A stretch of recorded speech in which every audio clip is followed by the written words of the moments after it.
Hey y'all guys, this is Maki and welcome back to my channel.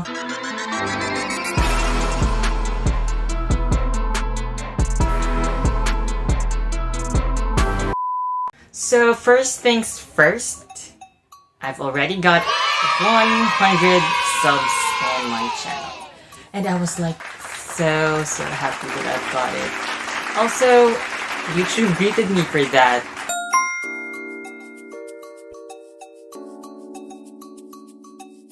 So it's my first milestone here in YouTube and I could have not done it without the help of all of you.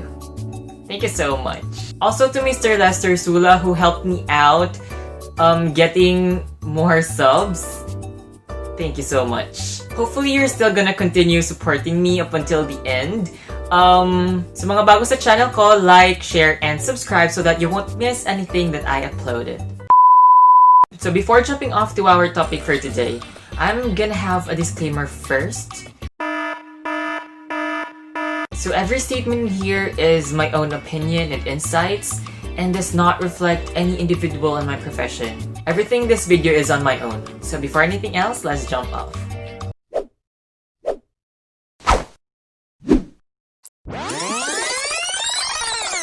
What do we mean when we say stereotypes?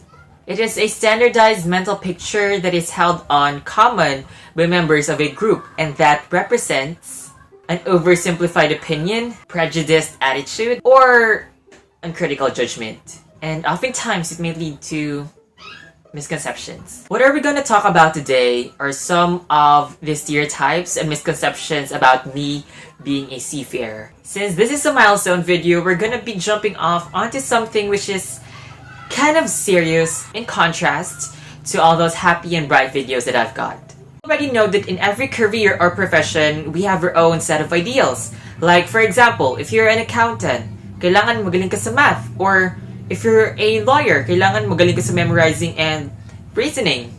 Do you agree? Since people nowadays are very diverse, I really think it's really terrible if we're gonna generalize everyone. Me, personally, I've been experiencing a lot of judgments and side notes about those things that they've wanted me to be. As a seafarer, dapat ganito ka. Dapat ganito gawin mo. Or, dapat ganito ka dapat. Well, as of the moment, let me discuss 5 things that I usually receive as a side note or, misconceptions about me. First, naka-onboard ka na, payat ka pa rin. Well, yes. After 2 contracts, I'm still thin. I grew a few kilograms, but they say it's not enough. Di ka ba kumakain dun? I grew tired of this misconception. I'm always hearing it every single time.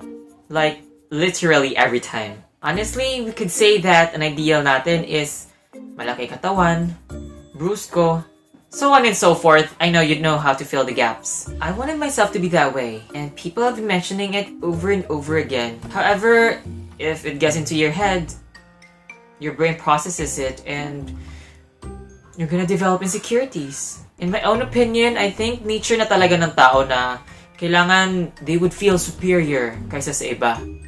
But that doesn't give you a reason na iput down yung characteristic ng isang tao just because they are thin or their body doesn't fit on those things that you perceive them to be. You know, those things, sometimes it goes into my head, but I keep shrugging it off. Mind you, it's not healthy. For now, I don't mind how people speculate me that way. I can be whoever I want to be, regardless about those notes that they see about me. Physically, no one could stop me. Second, seaman ka. Dami kang pera, libre naman dyan.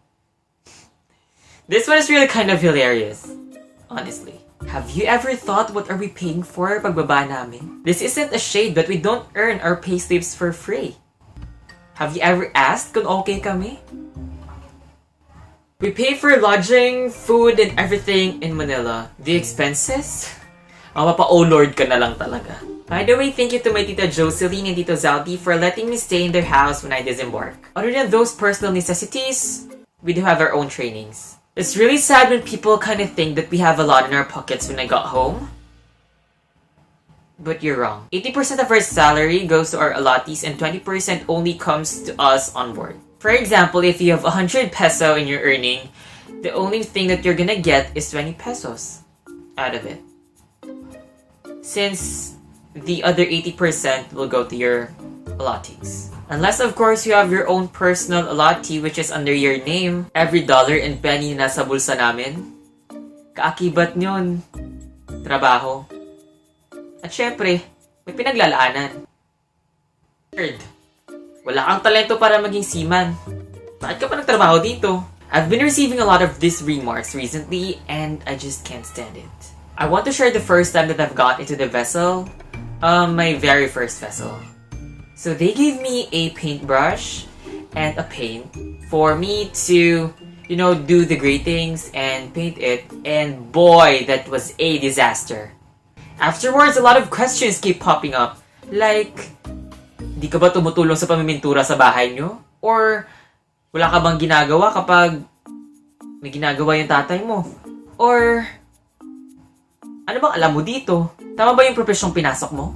Honestly, those questions also gets into my head and I also question myself. Nakakanta ako, nakakasayaw, nakakaarte, maganda yung speaking skills. Pero, sapat na ba yun para sa profesyon ko na hindi ganitong uri ng talento ang puhunan?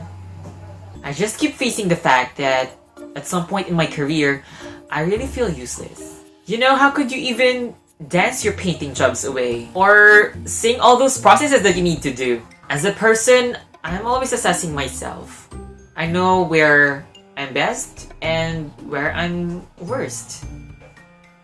To come to a profession who doesn't even prepare you until you're on the spot, it's really kind of hard, but that is where discarte and advanced thinking comes in. As of the moment, I've been sorting out all possible aspects that I could learn to make my job better. But as what I've known, talents are learned and not inborn. Malay natin, yung mga bagay na weakness ko ngayon, magiging strength ko na sa susunod. That thing, wala kang muscles. Ang lamya mo tignan. Di ka ba nagbabarbell? Di ka ba nag-gym? Ba't ang liit ng katawan mo? Boy, body shaming kayo? Basher talaga, basher? Una po sa lahat, alam ko po yung body build ko. And hindi ako in denial. Yes, di ako maskulado at di din ako yung malaman na type na tao. But that doesn't hinder me to do everything that a muscular person could do. You, if you give time to yourself and think about all the possible ways that you could do, there's nothing impossible. Gusto ko rin magkipagsabayan sa mas malalaki sa akin. Kind of underdog, kumbaga. Mind you, I've been trying to go to gyms before. Pero hindi ko lang pinagpatuloy because I have other priorities in life, which mas kinakailangan kong gawin. Pero nasa paniniwala lang din naman yan. Lahat ng yan, makakaya mo. I always keep telling myself, kaya nga nila, bakit ako hindi? Tao rin naman sila, di ba, in general? What's the difference, right? Pang-fifth is, magaling ka mag-English. Di mo naman magagamit sa barko yan. The time when you know you're really good at something, but they made you feel it's pretty nonsense. Yes, I felt that. Typically pag nag-i-English yung seaman sa ibang lahi, "Ma friend, how much going to mall? Too much, bala-bala. What to do? Yes. Plain and concise. If people tend to hear me speaking way more complex and highfalutin words, they try to snub me out and say, "Mas madaling salita naman yung gamitin mo. Di ka namin maintindihan, explain mo nga." Well, I guess they have a point that kailangan mas maintindihang terms yung gagamitin, but not to the extent that you're gonna provoke smart shaming to people who just want to express those things that they know. People have their own fortes and just can't shade it out just because hindi siya fit sa mga bagay-bagay na nakasanayan mo.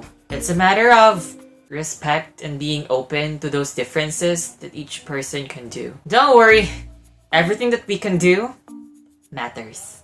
There you have it, those 5 things where people threw shade at me for being me in a profession which they think I don't fit in.